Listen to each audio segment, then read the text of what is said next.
The cold was not a weather condition, it was a predator. It stalked the high plains with a silent, consuming hunger, sinking its teeth into the frozen mud of the trail and breathing a frost that coated every dead blade of grass in a brittle armor of glass. The wind was its voice, a low and ceaseless moan that promised nothing but a deeper, more permanent chill to come.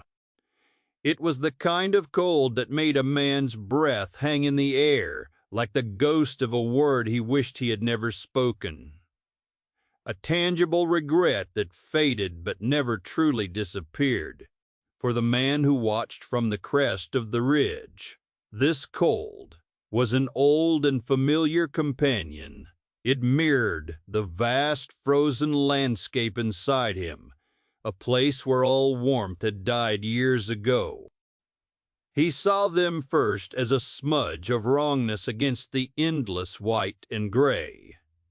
Two figures, moving with the agonizing slowness of a dream, their shapes blurred by the veils of falling snow. They were not dressed for this world.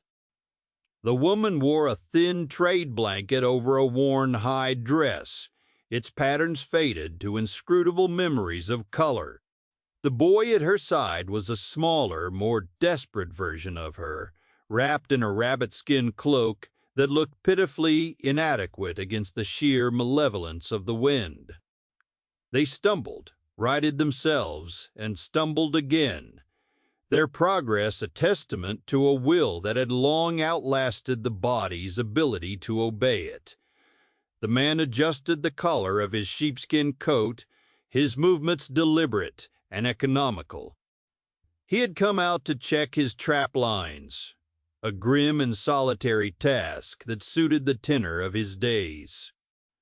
Finding people this far out, especially these people, was not just an inconvenience. It was an intrusion, a crack in the carefully constructed emptiness of his life.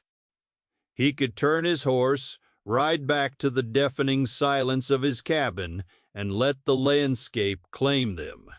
It would be the easiest thing. It would be the thing that required nothing of him. The cold would finish its work, and the snow would provide a clean white shroud. No one would ever know. He watched them for a long time, his face a mask of weathered granite, his pale eyes narrowed against the glare. He saw the woman falter, her knees buckling. He saw the boy try to hold her up, his small frame straining with a fierce, futile loyalty. They were 100 yards from the sparse tree line that offered the barest illusion of shelter. They would not make it. He knew this with the same certainty that he knew the sun would fail to bring any warmth on the morrow. A muscle twitched in his jaw. The silence in his cabin, he had come to realize, was not empty at all. It was full. It was filled with the ghosts of a woman's laughter and a child's questions. A silence that had become so loud it was almost unbearable. He had built a fortress of solitude to keep the memories out, but he had only succeeded in trapping himself inside with them. He nudged his horse forward, the animal's hooves crunching a dull rhythm in the snow. He did not call out. Words felt useless and extravagant in this vast, frozen theater. He simply approached, a solid, deliberate shape emerging from the swirling snow, his presence an undeniable fact. The woman saw him first. Her head snapped up and her body went rigid with a fear that was sharper and more immediate than her exhaustion. She pushed the boy behind her, a protective gesture that was as instinctual as breathing, her dark eyes locking onto his. They were the eyes of a cornered animal brimming with a defiance that had no business existing in a body so close to collapse. He stopped the horse a few feet away, letting the silence stretch. He looked from her to the boy, his gaze clinical, assessing. He saw the chapped lips, the bluish tint to their skin, the tremor that shook their frames. He saw the raw sores on the woman's hands and the desperate hope in the boy's wide, dark eyes. He saw something else, too. A dark stain on the hide of her dress, just below the shoulder, partially hidden by the blanket. It was stiff with frozen blood. His voice, when it came, was rough from disuse, like stones grinding together. "You're a long way from anywhere." She said nothing. Her chin was lifted, a fragile bastion of pride against a world that had stripped her of everything else. He sighed, a plume of white vapor that was instantly torn away by the wind. Pity was a luxury he could not afford, and it was not what they needed. Anyway, they needed heat and food, in that order. He shifted in the saddle. "I have a cabin, work for shelter, for food." It was a transaction, a statement of terms. He had a need for labor to get through the winter, and they had a need for survival. The arrangement was clean, unburdened by sentiment. The woman's gaze did not waver. She seemed to be looking past his weathered face, past the coldness in his eyes, searching for something deeper, some hidden truth or trap. The boy peeked out from behind her, his stare fixed on the horse, a creature of impossible size and warmth. Finally, after a silence that seemed to last an eternity, she gave a single, almost imperceptible nod. It was not gratitude. It was the sheer absence of any other option, an acceptance born of utter desperation. "Can you walk?" he asked, another nod. He turned his horse without another word, assuming they would follow. He did not look back to check. If their will to live was strong enough, they would find the strength. If not, the cold would have its way after all. He had made the offer. The rest was up to them. He heard the crunch of their footsteps behind him, a faltering but determined rhythm that followed him into the growing twilight. The journey to his homestead was a silent ordeal. The wind grew more vicious as the light failed, and the snow fell thicker, trying to erase the world. The man rode on, a solitary figure leading two ghosts through a purgatory of white. He could feel their presence behind him, a fragile weight on the air. After a mile, the sound of their footsteps grew ragged, punctuated by a soft fall and a grunt of effort. The woman was on her knees, struggling to rise, the boy trying to pull her up. Without a word, he dismounted. He walked back, his own movements feeling heavy and slow in the deepening cold. He reached down, not to her, but to the boy. He lifted the child, who was surprisingly light, a bundle of bones and fear, and set him in the saddle. The boy gasped, his small hands grabbing the frozen horn. Then the man looked at the woman. He unstrapped the thick wool blanket from the back of his saddle and held it out to her. "Wrap this, it will help." She took it, her fingers fumbling with the heavy fabric. Their hands did not touch. The gesture was as impersonal as his initial offer, a practical measure against the encroaching death of the cold. It was a kindness so devoid of warmth that it felt as sharp and dangerous as the winter itself. She got to her feet, wrapped the blanket around her shoulders, and they continued, the boy now riding, the woman walking beside the horse, her hand resting near the child's leg. The homestead, when they finally reached it, was less a home than a scar on the landscape. A small, sturdy cabin of hewn logs, a lean-to for the horse, and a squat-looking shed. Smoke curled from the stone chimney, a lonely gray banner against the bruised purple of the twilight sky. It was a place of brutal simplicity, built to withstand the elements, not to offer comfort. It was the home of a man who did not live in it so much as occupy it, a fortress against the wilderness outside and the wilderness within.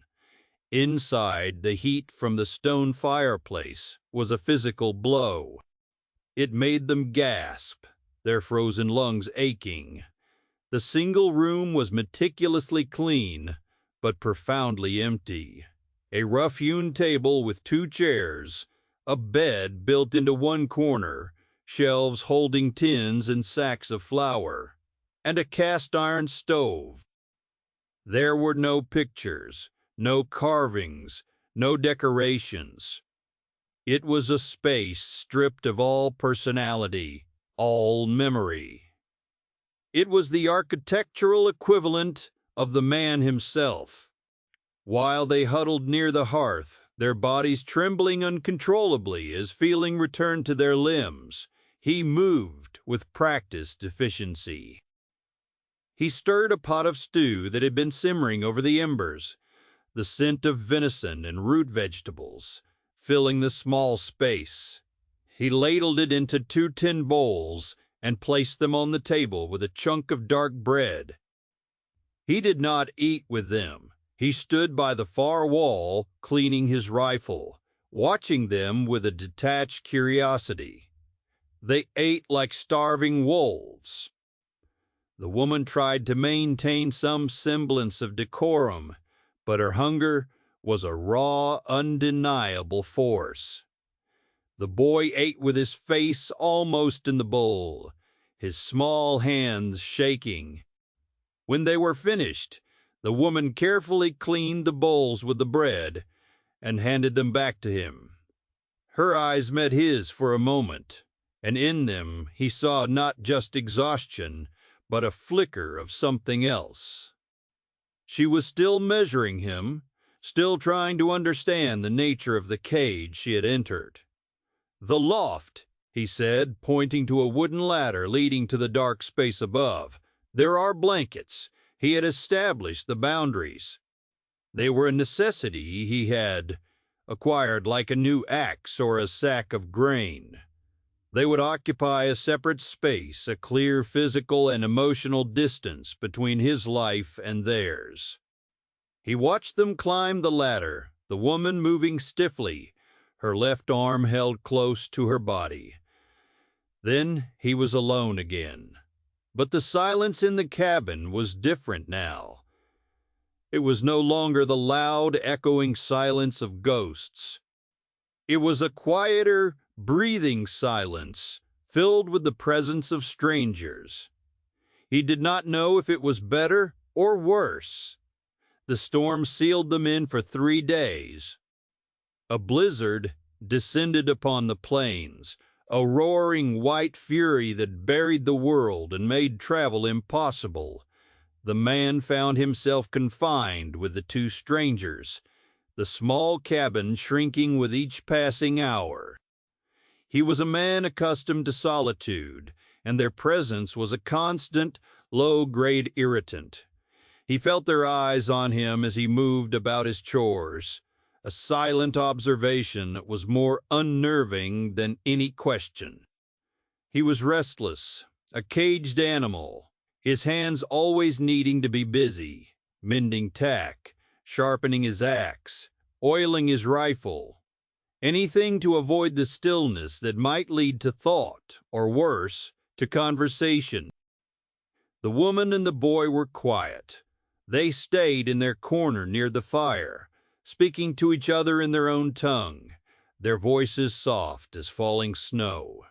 The boy, after his initial fear, began to watch the man with a wide-eyed curiosity. The woman was more reserved, her face an unreadable mask of stoicism. Yet, he noticed things. She never sat idle. She found his neglected mending basket and began to repair his worn shirts with tiny, perfect stitches. She organized his chaotic shelves, arranging the tins and sacks with a quiet efficiency that both annoyed and impressed him. They were not waiting for charity.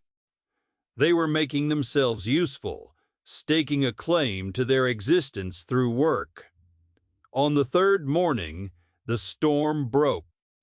A weak, watery sunlight filtered through the single, grime-streaked window, illuminating a world transformed, buried under a deep blanket of pristine snow. The immediate challenge was to clear a path to the shed and the lean-to, to check on the horse and bring in more firewood. It was heavy, back-breaking work. He pulled on his coat and boots, grabbing a shovel. As he opened the door, a blast of Arctic air filled the cabin. "Stay inside," he grunted.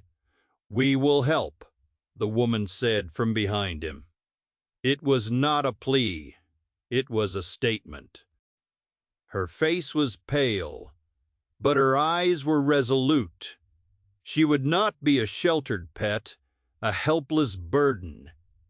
He saw the pride in her, the same fierce defiance he had seen on the trail. The dress was still stained.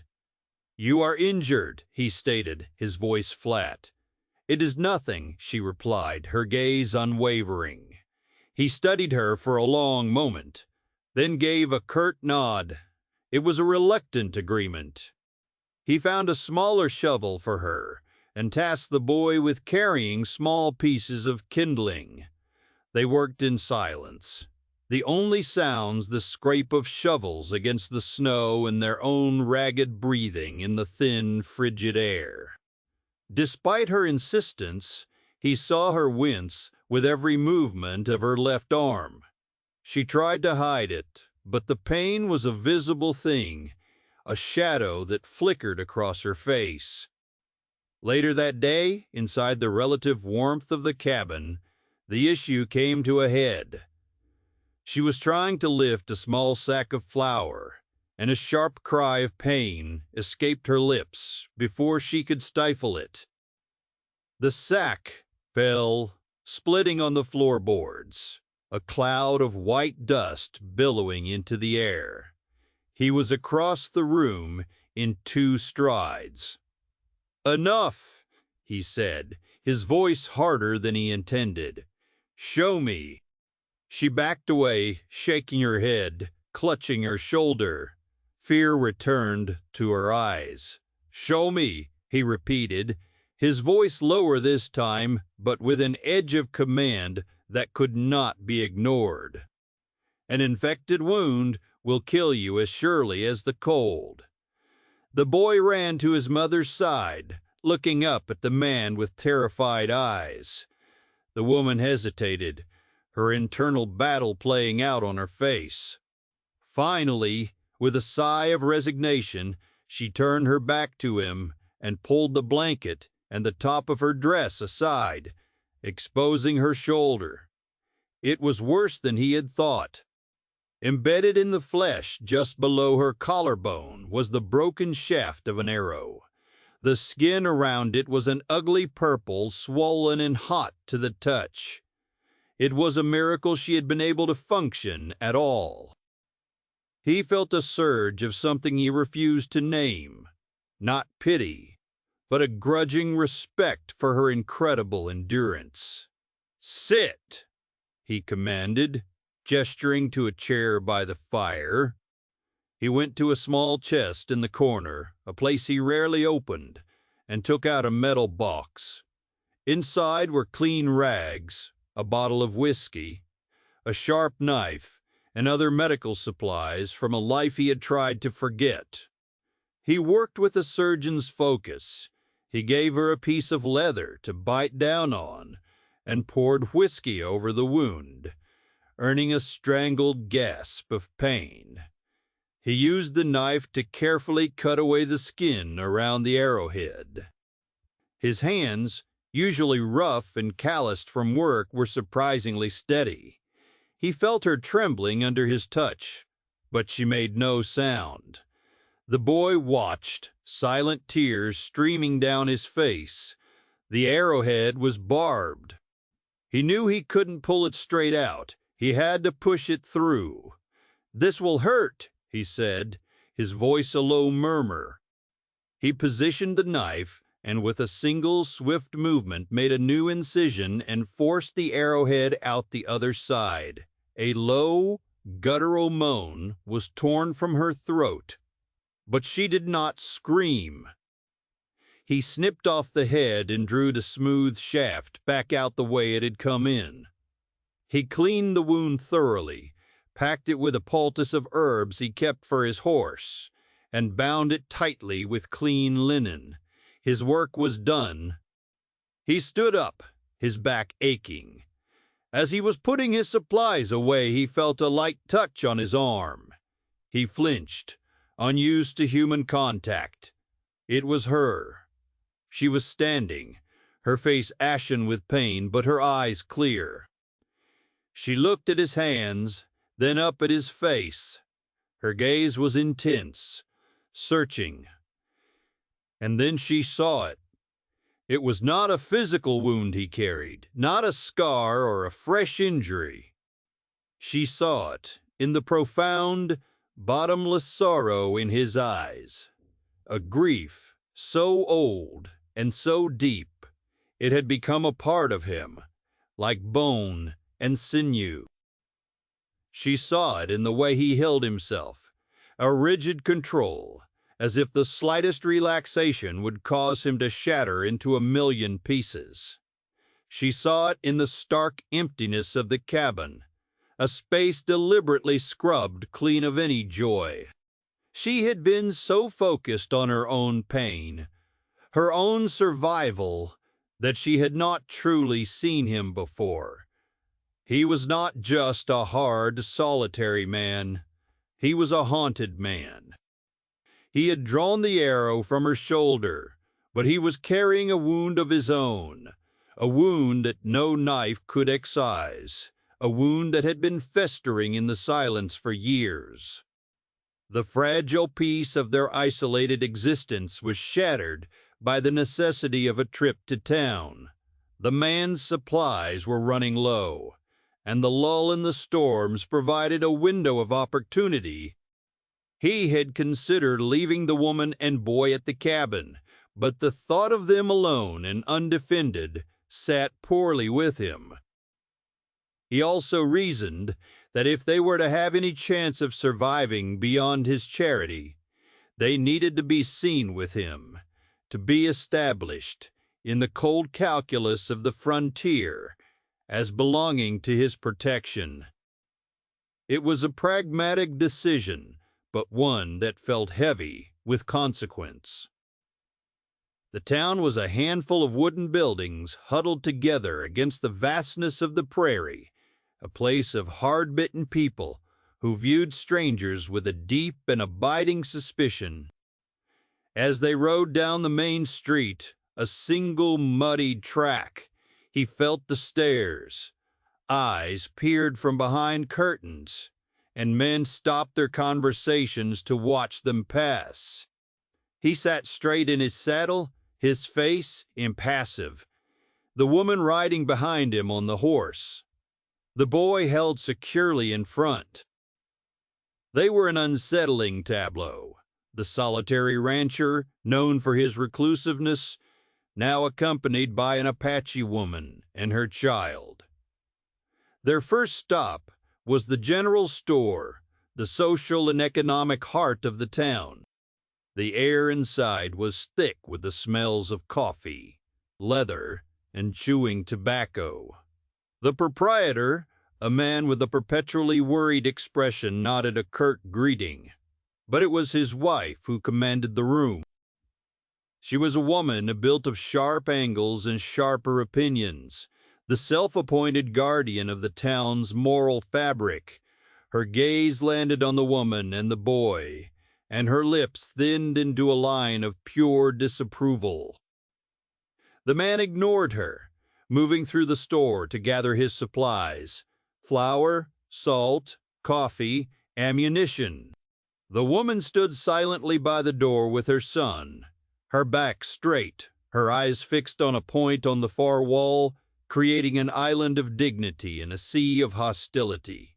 The store owner's wife, however, was not one to be ignored. She moved from behind the counter, her dress rustling with self-importance. "Well now," she began, her voice a sickly sweet drawl that failed to conceal its venomous intent.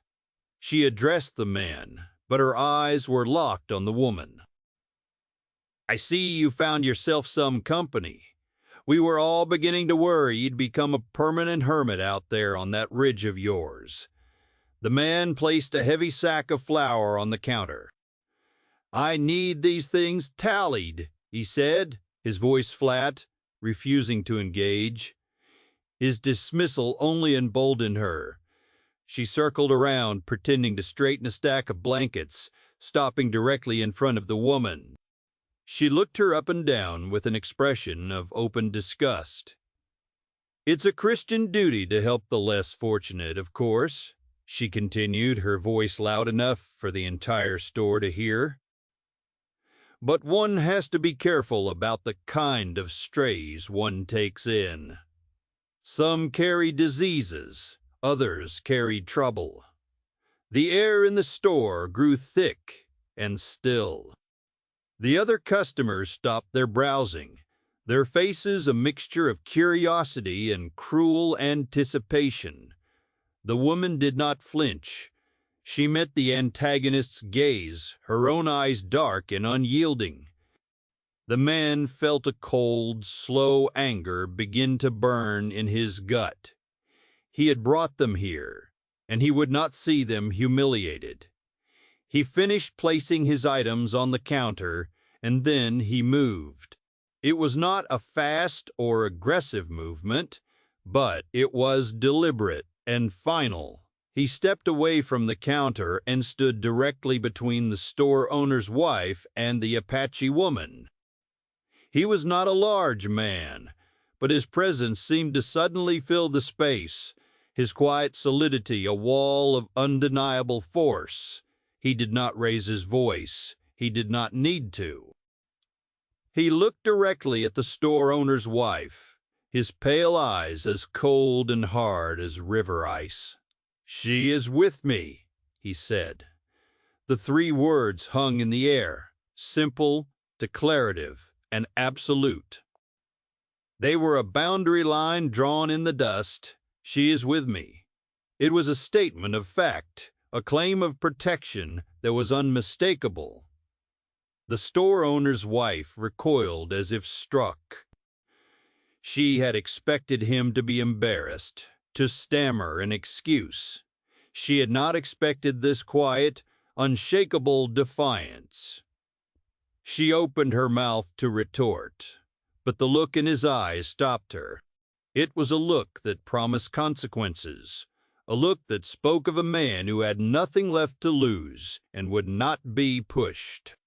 She turned on her heel with a furious sniff and marched back behind the counter, her public shaming having failed spectacularly. The tension in the store broke. People went back to their business, now studiously avoiding looking at anyone. The warning shot had been fired, but it had been deflected. The man paid for his goods, loaded them onto the horse, and they left the store without another word. The ride back to the homestead was steeped in a new kind of silence. It was not the comfortable silence of shared solitude or the tense silence of strangers. It was a silence heavy with unspoken things, with the weight of his public defense. He had drawn a line, not just for the town, but for themselves. He had claimed them, and in doing so had bound their fates more tightly to his own. The fragile refuge of his cabin was no longer just a shelter from the cold. It was now a fortress, and he had just announced to the world that he was its sole defender. He felt the woman's hands resting lightly on his back, and for the first time it did not feel like an intrusion. It felt like an anchor in the storm he had just invited. In the days that followed the trip to town, the atmosphere in the cabin shifted. The unspoken boundary between them had been irrevocably altered. He had named them as his, and the weight of that declaration settled over the small space, changing its dimensions. The silence was now filled with a different quality of waiting, a sense of impending conflict. He found himself watching the ridgeline more often, his hand never far from the rifle that leaned against the wall. He had made an enemy of the town's most powerful gossip, and he knew that her brand of poison could be more dangerous than a winter storm. One evening, they sat by the fire, the only light in the cabin coming from the dancing flames that cast long, wavering shadows on the log walls. The boy was asleep in the loft, his soft breathing a gentle rhythm in the quiet. The man was cleaning a rifle, his hands moving with an ingrained methodical calm. The woman was mending one of the boy's shirts, her stitches small and neat. The scene was one of domestic peace, yet it felt as fragile as a pane of ice. It was the woman who broke the silence.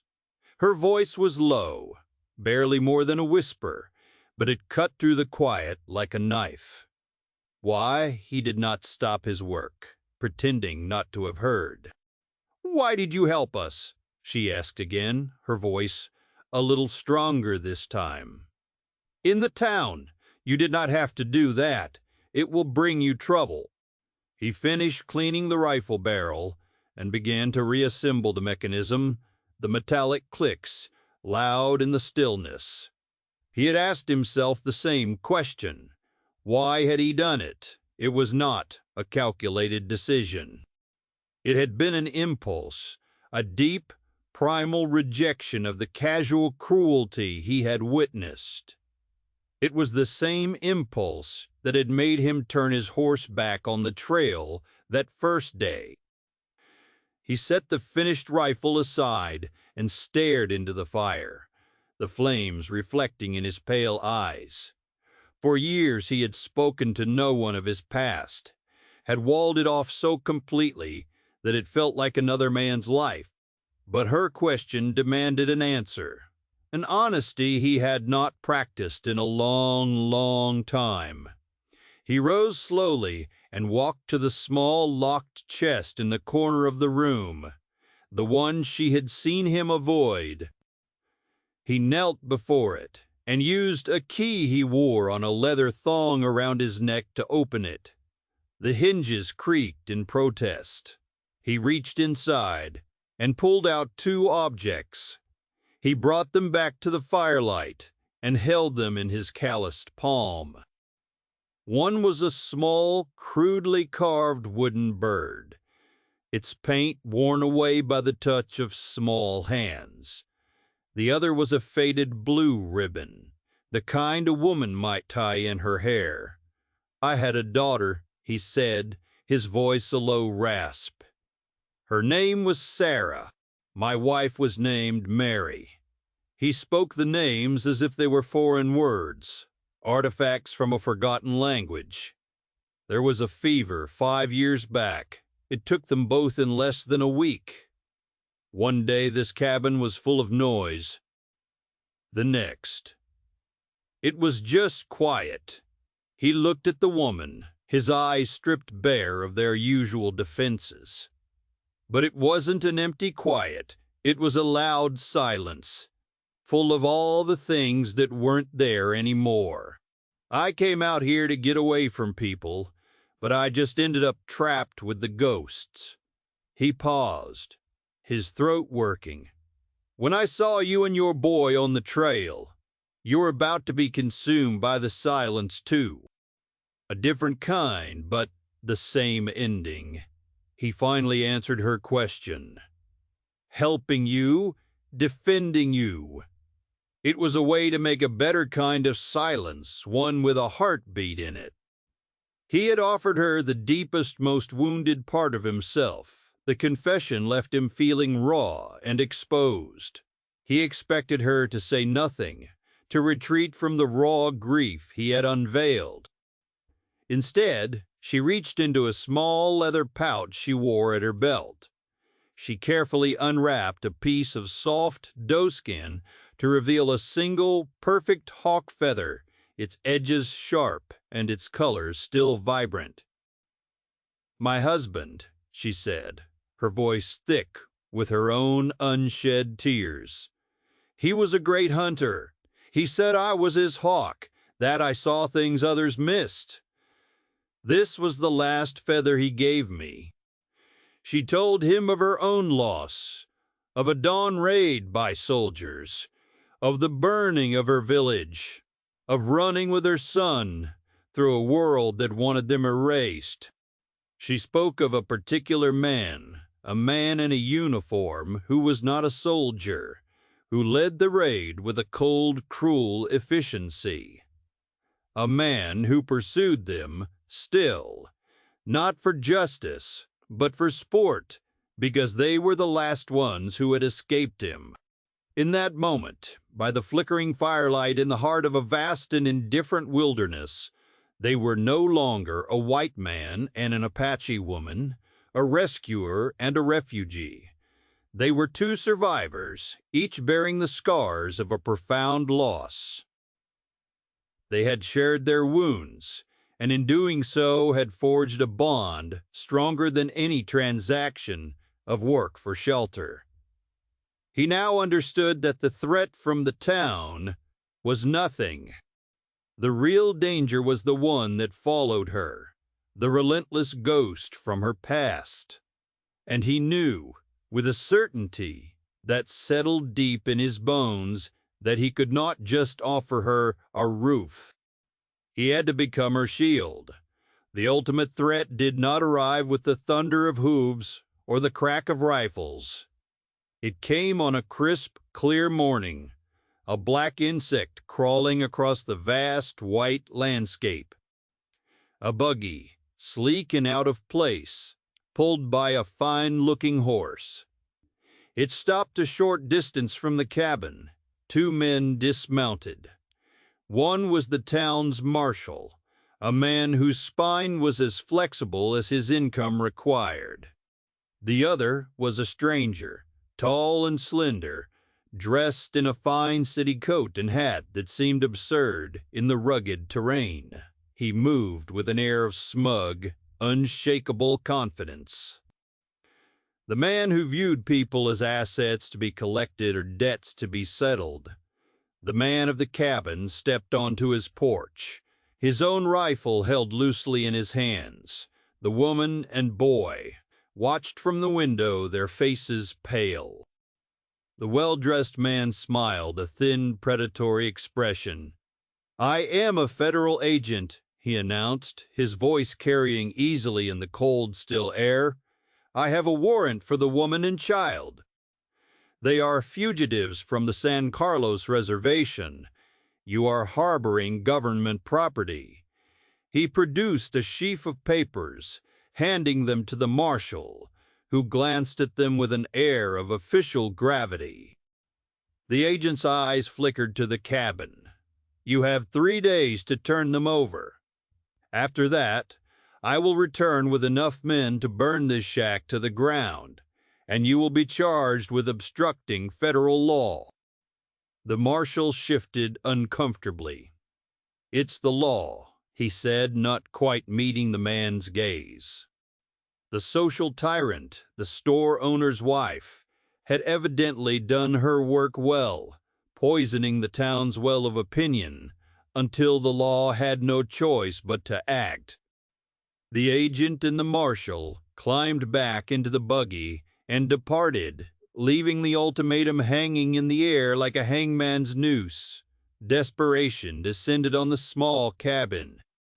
The woman was ready to run again, to take her son and disappear into the wilderness, but the man stopped her.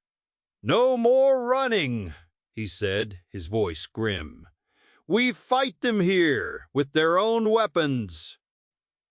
The legal papers the agent had left were a cage, but he knew that every cage had a lock, and every lock had a key. His past, the one he had fled, held a secret. Before the grief had driven him west, he had worked as a law clerk in an eastern city. He knew the serpentine logic of contracts and warrants. He and the woman spread the papers on the rough-hewn table, the flickering lamplight casting their two heads, bent in concentration, as a single shadow on the wall. For 2 days they pored over the documents. He explained the legal jargon, and she listened with an intensity that missed nothing. Her mind, he discovered, was as sharp as a newly honed blade. It was she who found the first crack. "This name," she said, pointing a slender finger at the signature of the issuing authority. "It is not spelled correctly for the man who was in charge of that territory. My husband dealt with him once. He was very particular about his name. It was a small thing, a discrepancy that most would overlook, but to him it was a loose thread. He spent the second day making the long ride into the next town, one where he was not known, a place with a telegraph office. He sent a coded message to a name he had not spoken in years, a former colleague who now held a position of some influence in the territorial government. It was a long shot, a desperate plea for information, a call on a ghost from a buried life. The message was simple, asking for verification of the agent's credentials and the warrant's authenticity. Then came the agonizing wait. On the morning of the third day, the air was cold and brittle with tension. The black buggy appeared on the horizon, just as promised. This time, it was accompanied by 2 riders, hired muscle to enforce the agent's will. The store owner's wife was there, too, having ridden out in her own buggy to witness what she saw as her vindicated triumph. The marshal looked even more uncomfortable than before. The woman and boy were inside, out of sight. He had a plan, but it depended entirely on a piece of paper that had not yet arrived. "Time's up," the agent called, stepping down from his buggy. He smiled his thin smile. "I'll take my property now." The man on the porch did not move. He simply watched the horizon behind the agent. His eyes were narrowed, his face a mask of stone. He was stalling, buying seconds. "I will not ask again," the agent said, his voice turning sharp. He nodded to the marshal. "Do your duty." The marshal took a reluctant step forward, and at that exact moment a new sound intruded. The frantic, desperate drumming of a horse ridden at a full gallop. All heads turned. A lone rider was cresting the ridge, pushing his horse to its absolute limit, a small shape waving a piece of paper. The rider, a boy from the telegraph office, slid his horse to a dusty halt and handed the telegram to the man on the porch. The agent's face clouded with confusion and annoyance. The man opened the paper, his eyes scanning the brief dotted words. A slow, grim satisfaction settled on his features. He looked up, not at the agent, but at the marshal. "Marshal," he said, his voice calm and clear. "This telegram is from the territorial governor's office. It confirms that the warrant you are holding is a forgery. It also states that this man," he pointed a finger at the agent, "is no agent at all. He is a former clerk, wanted in 3 territories for fraud, extortion, and human trafficking. There is a federal bounty on his head." The reversal was total and stunning. The agent's smug confidence evaporated, replaced by a mask of pure panic. He made a move for the pistol inside his coat, but the man on the porch already had his rifle leveled, its aim steady and true. "I wouldn't," he said softly. The marshal, seeing his chance to get on the right side of the law, drew his own weapon and stepped forward, his voice suddenly booming with authority. "You're under arrest." The two hired riders, seeing how the tide had turned, exchanged a look and quietly began to back their horses away, wanting no part of this. The store owner's wife sat frozen in her buggy, her face a comical picture of thwarted malice and public humiliation. As the marshal secured the sputtering, defeated fraud, he looked up at the man on the porch and gave a slow nod of respect. "Looks like you had it handled," he said. He tipped his hat, turned the agent towards the buggy, and began the long journey back to town, leaving a cloud of dust and shattered arrogance in his wake. The man lowered his rifle. The cabin door opened, and the woman stepped out, the boy clinging to her hand. She looked at him, her eyes shining with a relief so profound it needed no words. The spring that followed was a slow, gentle healing of the land.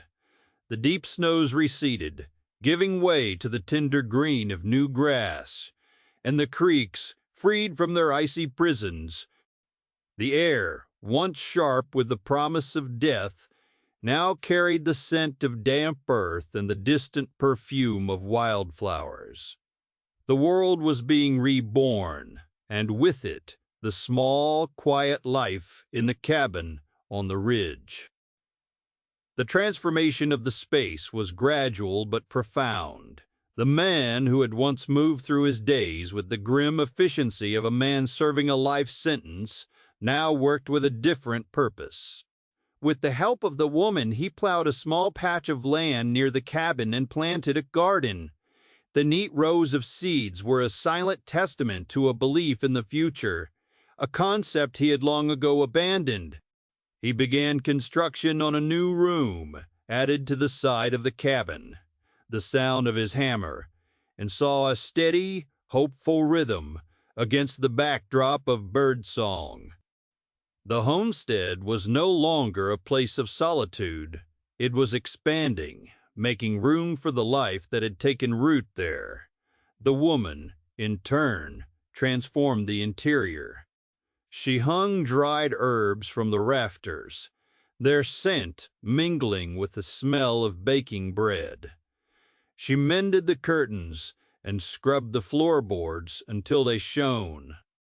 Small, beautiful things began to appear, a pot of early wildflowers on the table, a complex and lovely pattern she wove into a new blanket.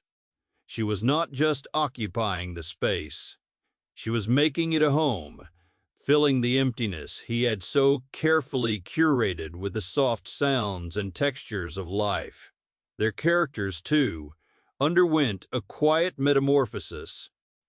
The man's grief had not vanished. It was a part of his story, a scar on his soul. But it was no longer the defining feature of his existence.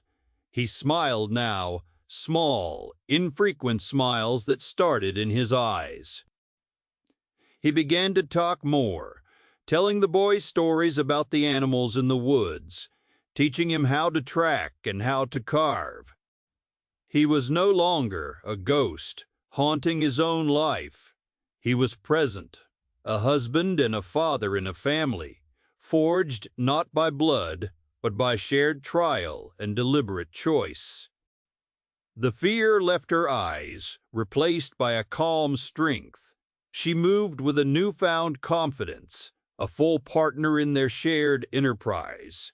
Her quiet wisdom and resilient spirit, the undeniable heart of their home. One evening, as the last rays of a long spring sunset painted the sky in shades of rose and gold, they sat together on the newly finished porch. The man had built a swing, and they moved in a slow, comfortable rhythm. The boy was asleep inside, safe and warm. The silence between them was no longer empty or tense. It was a rich, peaceful quiet, full of understanding that needed no words. He looked out over the valley at the land that had once been his prison and was now his sanctuary. "A home is not the land you own," he said, his voice quiet, thinking aloud. She looked at him, her dark eyes soft in the twilight. She knew what he meant. She rested her head against his shoulder, a simple, trusting gesture that spoke volumes. "No," she agreed, her voice a soft murmur. "It is the people you choose to protect on it." They sat that way for a long time, watching the stars emerge in the deep velvet of the sky. Two broken souls who had found in each other not a cure for their old wounds, but a reason to build a new life around them. They had become a family, and they were, at last, home.